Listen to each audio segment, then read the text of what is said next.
नमस्कार। शोमरतुड़ी एनालिसिस में आपका स्वागत है। आज मैं विपक्ष के दो ऐसे नेताओं की तुलना कर रहा हूं जो विपक्ष की तरफ से प्रधानमंत्री पद के दावेदार हैं। तो ये जो नेता हैं इनमें कुछ समानताएं भी हैं और कुछ विषमताएं भी हैं। अब मैं आपसे जिक्र कर रहा हूं उन दोनों नेताओं का। एक है कांग्रेस के नेता, अर्ध बुजुर्ग नेता राहुल गांधी, और दूसरे हैं दिल्ली के मुख्यमंत्री, आम आदमी पार्टी के कन्वीनर अरविंद केजरीवाल। तो मैं उनकी समानता बताता हूं, क्या समानता इन दोनों नेताओं में, और जिनके भरोसे ही ये सब चल रहा है, विपक्ष की राजनीति चल रही है कि हम लोग सत्ता में आएंगे 2024 में। तो उनके मैं थोड़ा सा तुलना करता हूं। इनका सबसे बड़ी समानता एक है, दोनों आदतन झूठे हैं। जिसे बोलते हैं ना सीरियल लायर, तो दोनों के दोनों झूठे हैं। ये सब अपनी बात, जो कुछ भी इन्हें कहना होता है वो झूठ बोल लेते हैं। और विषमता इसमें क्या है, झूठ तो बोलते हैं दोनों, लेकिन उसमें थोड़ा फर्क क्या है। जब राहुल गांधी झूठ बोलते हैं तो वो बड़ी धूर्तता के साथ झूठ बोलते हैं, और जब केजरीवाल झूठ बोलते हैं तो वो लोमड़ी की तरह है या सियार की तरह है, वो रंग बदल जाते हैं। अगर उन्हें लगा कि मेरा झूठ पकड़ा गया है और मुझे मेरे इस झूठ से नुकसान होना है, तो वो रास्ता बदल लेते हैं। वो किसी से माफ़ी मांग लेते हैं, कुछ भी कर सकते हैं, कोर्ट में जाकर के भी जो है माफ़ी मांग सकते हैं। तो ये फर्क दोनों में है। अब मैं पहले राहुल गांधी के झूठ की बात करता हूं। सबसे बड़ा झूठ उनका ये है, जो आजकल वो 2-2.5 साल से प्रचार कर रहे हैं, बल्कि जो लद्दाख की जो लेक थी उसमें जो झड़प हुई थी तब से लेकर के आज तक वो ये प्रचार कर रहे हैं कि चीन ने भारत की जमीन पर कब्जा कर लिया है। उनके पास कोई सबूत नहीं है कि कोई ऐसा कोई इंसिडेंट है। अभी वो लद्दाख गए, लद्दाख में उन्होंने कहा कि यहाँ के लोग बता रहे हैं कि कब्जा कर लिया है, चीन ने हमारी जमीन छीन ली है। जबकि उसके बाद एक बाइकर है जो इन दरों में जाती है, लेडी है, वो झारखंड की लड़की है या छत्तीसगढ़ किसी एक जगह की लड़की है, वो मैं नाम उसका बोल रहा इस समय। तो वो उस पोस्ट पे गई है जो हमारी लास्ट पोस्ट तक जो है वहां तक गई है, और फिर उसने विवरण भी दिया है कि जो है यहां से 20-30 मीटर आगे कुछ चीनी सैनिक घूम रहे हैं। मतलब उनकी सीमा, जो हमारी पोस्ट है वहां तक हमारा अधिकार है, वहां तक वो गई है। तो इस तरह जो है वो लगातार झूठ बोलते रहते हैं। क्यों बोलते हैं? क्योंकि नेहरू परिवार पर या गांधी नेहरू परिवार पर 1962 का जो युद्ध था, जिसे भारत ने 40,000 के आसपास जमीन गंवाई, वो एक कलंक की तरह है। और यही नहीं, 1962 से पहले भी और 1962 से लेकर के 2013 तक चीनी भारत की जमीन को कब्जाते रहे। ये चीजें छन छन करके आती हैं, तो सामने ये बातें आती कौन कौन से वो इनको कब्जाए गए। और उस समय की सरकार, मनमोहन सिंह की सरकार, हमेशा कहती कि ऐसे मामलों को तूल मत दो। जो ये लोग इनकर्जन कर रहे हैं, अतिक्रमण कर रहे हैं, आगे बढ़ रहे हैं, इसको तूल मत दो, क्योंकि इससे हमारे आपसी जो वह है शांति है वो खतरे में पड़ जाएगी या विवाद हो जाएगा। तो क्यों डर रहे थे? क्योंकि इन्होंने MOU कर रखा है चीन से।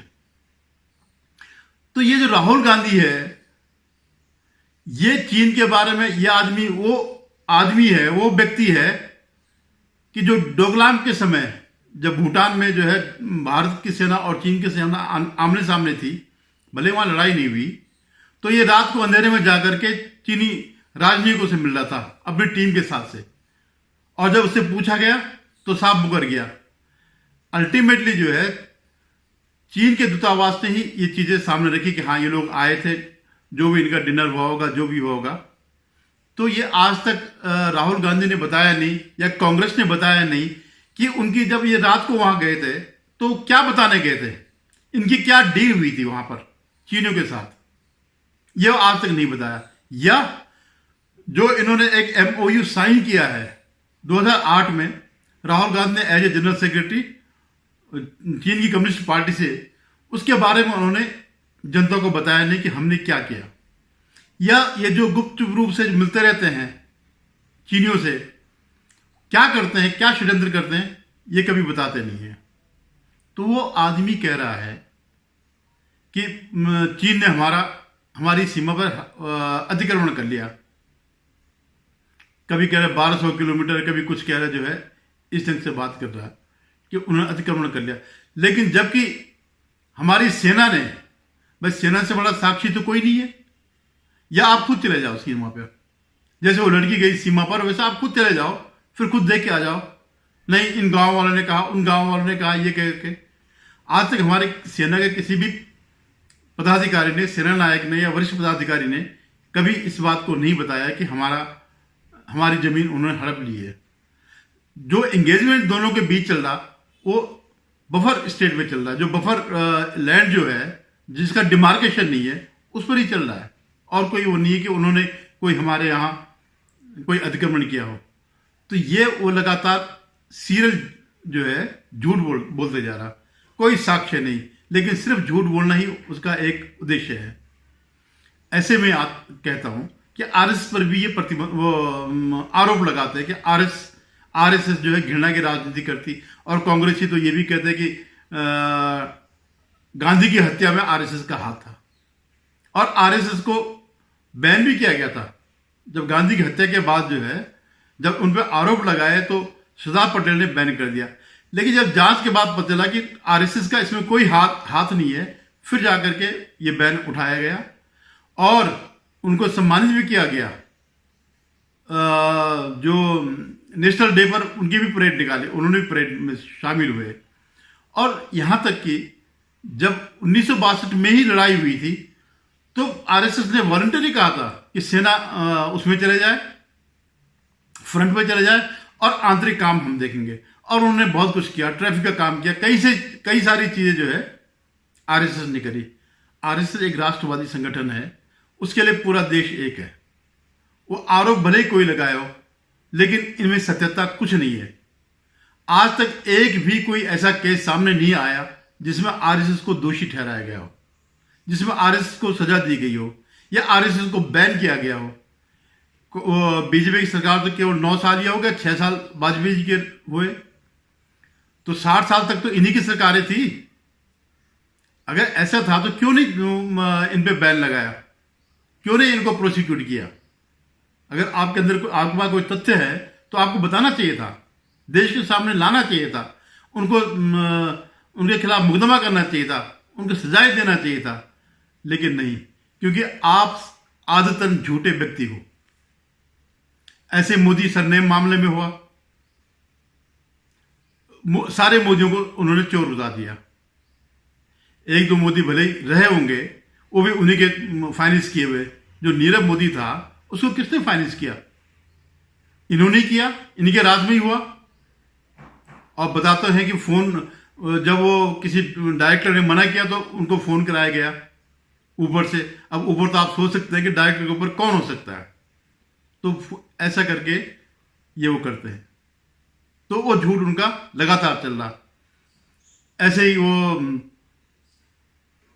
2019 के चुनाव से पहले कि चौकीदार ही चोर है, ये उन्होंने पूरा नारा लगाया। तो उनका कहने का मतलब है, क्योंकि मोदी जी कहते हैं कि मैं चौकीदार हूं देश का, मैं प्रधानमंत्री नहीं बल्कि आपका सेवक हूं, चौकीदार हूं, तो उन पर आरोप लगाया चौकीदार ही चोर है। और अल्टीमेटली क्या हुआ कि उसी नारे को लेकर के इनकी लुटिया डूब गई। लगातार दूसरी बार ये बुरी तरह हारे।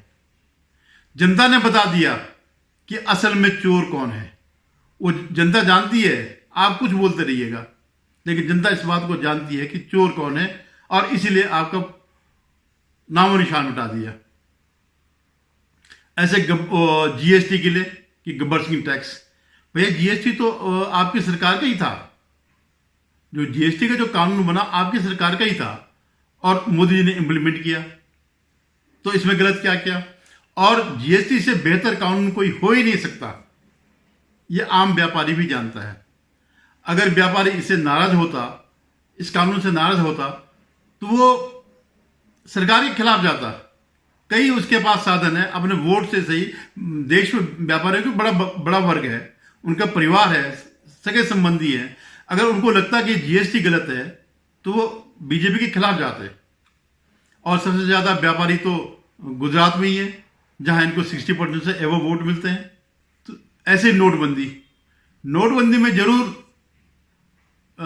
कतारें लगी थी, लोग परेशान हुए थे, लेकिन नाराज कोई नहीं हुआ था, क्योंकि आम आदमी को पता है कि हमारे पास काला धन नहीं है।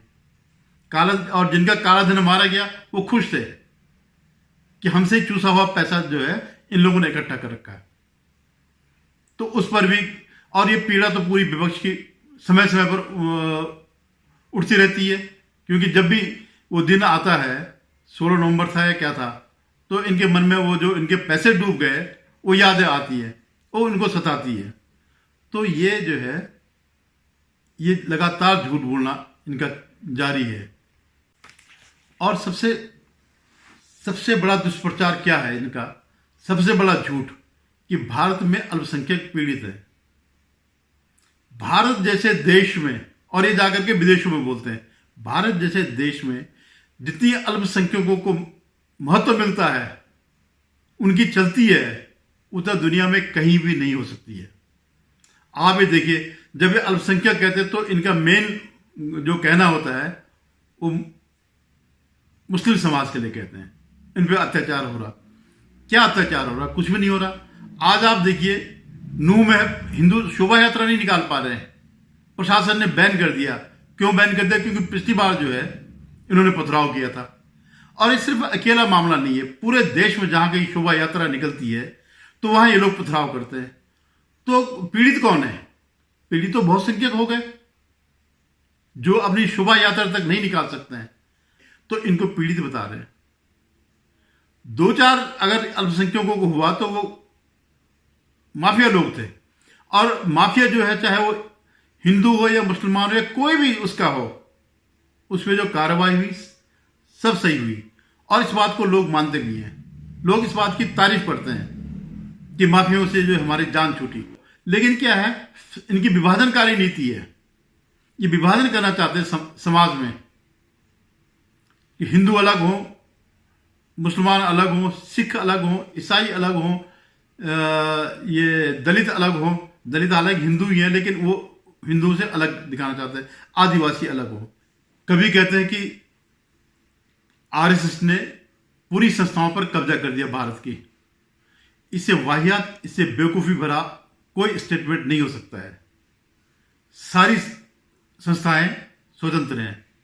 जब कोर्ट आपके फेवर में कोई निर्णय देता है तब आप वाहवाही करते हैं, और जब आपके गलत कारनामों को गलत बताता है तो फिर आप जो है उसका क्या करते हैं? कहते हैं कि ये तो आरएसएस के, बीजेपी के संघ के इशारों पे चल रहे हैं। अगर ईडी और सीबीआई की रेड पड़ती है तो फोकट में नहीं पड़ती है, उसके पीछे तथ्य होते हैं। वो बगैर तथ्यों के नहीं रेड करते हैं। अगर ऐसा होता तो ममता बनर्जी के यहाँ तो करोड़ों, उनके जो खासम खास मंत्री थे, करोड़ों रुपए मिले, नोट काउंटिंग मशीन ले जानी पड़ी। तो सब दिखता है। ये कोई झूठ है क्या? जितने भी लोग पकड़े जा रहे हैं वो सब सबूत मिल रहे हैं। तो क्या इसलिए ईडी और सीबीआई को काम न करने दिया जाए क्योंकि गलत कामों में जो है विपक्ष के नेता संलग्न है? सिर्फ तुम्हें इस बात की छूट मिलनी चाहिए। तो ये सीरियल ऑफेंडर के या सीरियल झूठा बोलने वाला है। और अभी तक क्या था कि क्यों ये झूठ बोलते हैं राहुल गांधी? क्योंकि इनको पता है मेरा इकोसिस्टम है और इकोसिस्टम मुझे बचा लेगा, इसलिए इतनी धूर्ततापूर्ण बातें वो करते हैं। अब मैं दूसरे व्यक्ति पर आता हूं, अरविंद केजरीवाल। उनके तो राजनीतिक टोटल झूठ पर है। उनको तो कभी याद भी नहीं रहता होगा कि मैं कभी सच भी बोल रहा हूं। जिन जिन को उन्होंने भ्रष्ट बताया उनके पांव में चले गए, चरण छूने चले गए, माफिया मांगने चले गए, तो ये ऐसे व्यक्ति हैं। लेकिन वो थोड़ा सा क्या है, शातिर किस्म के हैं। जब उनको लगता है कि मैं फंस जाऊंगा तो पतली गली से निकल लेते हैं, माफी मांग के निकल लेते हैं। अभी वो जो है वो भी फंसे हुए हैं। मतलब और मामलों भ्रष्टाचार के मामलों में तो खैर उनके मंत्री फंसे हैं, लेकिन वो खुद एक मामले में फंसे हुए हैं। वो है नरेंद्र मोदी जी की डिग्री पर। हालांकि वो अच्छी तरह जानते हैं, आज से नहीं 2016 में जब ये सब मामला उठा था तो डिग्रियां दिखाई गई थी कि ये उनकी दिल्ली यूनिवर्सिटी की डिग्री है ग्रेजुएशन की, और ये उनकी गुजरात यूनिवर्सिटी की डिग्री है। तो जैसे इनका इकोसिस्टम है, जितने भी लंपट हैं कि साहब उसका फ़ॉन्ट ऐसा, उसका फ़ॉन्ट ऐसा, उसका ये दस्तखत नहीं मिल रहे, इसका ये नहीं हो रहा, इस ढंग से उनका ये फर्जी डिग्री है। तो वो तो ये चाह रहे थे कि मोदी उनके खिलाफ कुछ करे। मोदी जी ने कुछ नहीं किया। गुजरात यूनिवर्सिटी ने उनके खिलाफ वो किया कि ये हमारी मानहानि कर रहे हैं, ये हमारी प्रतिष्ठा गिरा रहे हैं, हमारी यूनिवर्सिटी की प्रतिष्ठा गिरा रहे हैं। और नीचे कोर्ट से लेकर के सुप्रीम कोर्ट तक गए अपनी जान बचाने के लिए, स्टे के लिए। किसी ने स्टे नहीं दिया। सुप्रीम कोर्ट ने भी कहा कि आप जाकर के हाई कोर्ट में केस लड़िए, उसके बाद जो होगा हम देखेंगे। लेकिन उनको पता चल गया है कि अब की मैं बचने वाला नहीं हूं, और माफी मांगने वाली स्थिति भी जो है आने वाली है। अगर वहां से सजा अगर होती है, कन्विक्ट अगर होते हैं, तो या तो वहां पे माफी मांगे या सुप्रीम कोर्ट में माफी मांगेंगे। नहीं तो इनके जो गद्दी है वो खतरे में पड़ जाएगी। भले भ्रष्टाचार से न चले, लेकिन इससे चले जाएगी।